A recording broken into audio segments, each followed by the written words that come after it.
ফুলে ভরা এক রঙিন বাগানে থাকত ছোট্ট এক পরী। তার নাম ছিল চাঁদনি। ডানায় ঝিকিমিকি আলো ঝরে।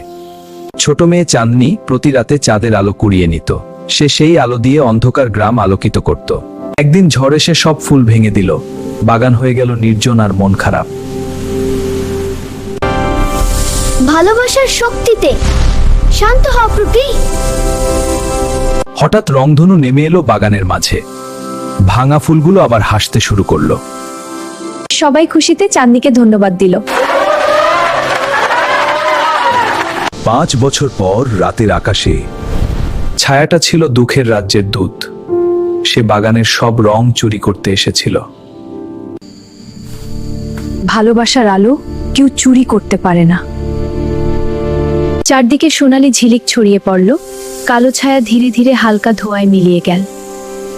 আকাশে আবার পূর্ণিমার চাঁদ হাসলো। ফুলেরা নতুন রঙে সাজলো। পাখিরা গান ধরল। চাঁদনি বুঝল, সপ্রসজ্ঞা করে সবসময় আলো ছড়িয়ে পৃথিবীতে।